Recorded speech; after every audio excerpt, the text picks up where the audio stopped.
biblical church. Yes, this is all church. The community coming together.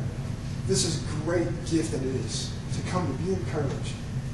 To come and to learn. To gain wisdom. To gain knowledge. To worship together. What a gift this is. The real church happens when we leave these doors and we take this. Biblically, we take the light to a darkness. We take the light to a dark world. What a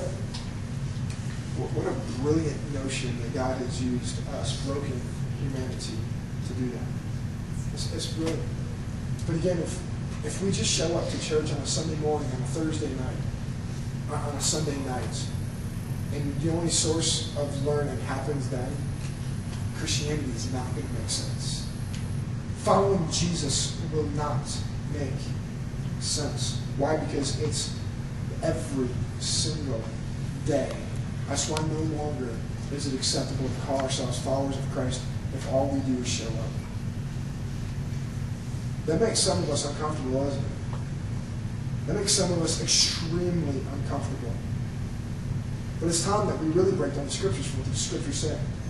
So what's wisdom? Let's see, it says it right here, wisdom. And really what we know from the first one, I skipped over this, but what we know from the first one is if we're not careful, we think that all of Proverbs is from King Solomon. But if we would know, and we would just read this next part, and I'm not going to read this, we know there was a couple other contributors.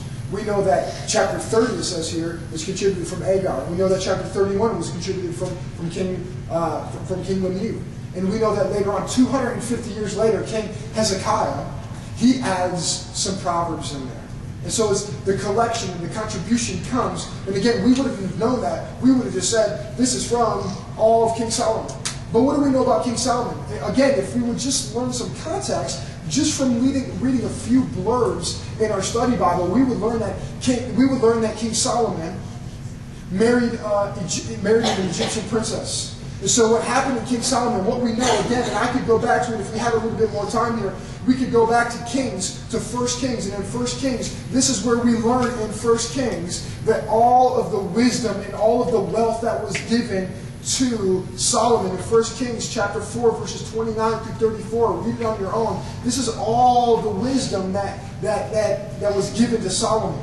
Solomon was asked, if you can have anything, what would you have? And he asked for wisdom, and he was given wisdom. So what we know is wisdom comes from the divine. It's a divine gift. Wisdom just doesn't come naturally. It is a divine gift. It comes with purpose. It comes with pursuits. And so what we know just in that little bit, we know that the structure of Proverbs, because of Solomon's marriage to the princess, to an Egyptian princess, really Proverbs were an Egyptian thing. Really, because of his infatuation and obsession with the Egyptian culture after marrying his Egyptian princess, he became so obsessed with that because even though he was the wisest man to ever live, although the book of wisdom, and again we have wisdom literature, Job, Proverbs, Ecclesiastes biblically is known as wisdom literature, although Solomon, the widest contributor of this, and even writing Ecclesiastes, what we know is that the wisest man goes off the deep end. King Solomon goes off the deep end. He gets sucked into the Egyptian culture. He gets sucked into the Egyptian gods, and he brings the worship of the Egyptian gods back to Israel and incorporates the worship of the Egyptian gods into worshiping God. And even in the wisest man goes off the deep end. The book of Ecclesiastes is his fight with this. The book of Ecclesiastes is his fight where he comes down and says, at the end of the day, all there is worship to God. He's had everything.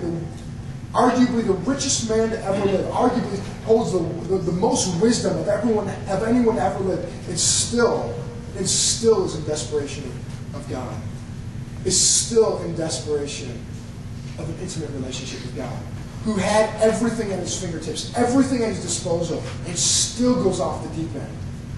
Still needs God. And so for you and I, who's obviously not the wealthiest person to ever live, who's obviously not the wisest person to ever live, we don't even know what our Proverbs is. We don't even know what wisdom is. Obviously, how much more do we need godly wisdom? How many are in a relationship right now? Raise your hand. How much more do we need godly wisdom? That's what Solomon breaks down for us. To know wisdom. Here's what the study Bible says wisdom is. It says the purpose of Proverbs is to guide the reader into wisdom, a word with many nuances. And so we even know biblically this word can mean many different things. It is related to the intellect and to the control of human behavior. Wisdom is just not being smart. Wisdom is just not being intelligent. Wisdom is just not behaving well. It's not just about having good behavior. That's why, again, to be a follower of Christ and to sit back and say, man, I've done everything right, doesn't mean we're wise. To say that I've checked all my checks on my to-do list today doesn't mean we're wise. It goes on to say, it is a way of thinking about reality that enables one to pursue what is good in life. It's a way about thinking about reality that enables one to pursue what is good in life through wisdom. God reveals what the values of life are and how they may be achieved. Essentially, this is what wisdom is. I'll paraphrase that, and I'll say that wisdom essentially is a way of living. You can be, quote-unquote, the smartest, quote-unquote, the most intelligent, and lack wisdom. You can behave better than the person next to you and still lack wisdom. Wisdom is a way of living. Eugene Peterson, if you have the Message, it has a brilliant way. And again, listen to the poetic imagery that he gives it. He says this. He says, many people think that what's written in the Bible has mostly to do with getting people into heaven, getting right with God, saving their eternal souls. It does have to do a lot with that, of course, but not mostly. It is equally concerned with living on this earth. That is so good. Listen, why is that good to know? That the Bible, that the Scriptures have a lot to do with living on this earth. Why is that good to know? Because we're living on this earth, right? This is good to know that the Scriptures are mostly deal with learning how to live on this earth, right? Good to know. Living well, living in robust sanity. In our Scriptures, heaven is not the primary concern. That would fly in the face. Man, it's already been 30 minutes, and we haven't even got... Man, I'm an idiot.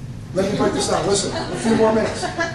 In our Scriptures, heaven is not the primary concern, to which, if we were to end right here, literally, if we were to end right here, I would submit that our quick verse and a half, is more life-giving than our 5-minute reading and forgetting what we read, yes? Here's Eugene Peterson goes on to say this. In our Scriptures, heaven is not the primary concern, to which earth is a tagline afterthought. On earth, as it is in heaven, is Jesus' prayer. He goes on to say this. Wisdom is the biblical term for on earth, as it is in heaven, everyday living. Is that not brilliant? Is that not brilliant? Brilliant. Wisdom is the biblical term for on this earth, as it is in heaven, everyday living. Wisdom is the art of living skillfully in whatever actual conditions we find ourselves in. Wisdom is the art of living skillfully in whatever conditions we find ourselves in. He'll go on to say that wisdom essentially has everything to do with obedience to God. He ends this entire thing by saying, he said Proverbs concentrates on these concerns, and the concerns that he talked about, he says wisdom has to do with becoming skillful in honoring our parents and raising our children. If we don't know how to honor our parents if we're not wise. I do not know how to raise my boys if I'm not wise. Handling our money and conducting our sexual lives.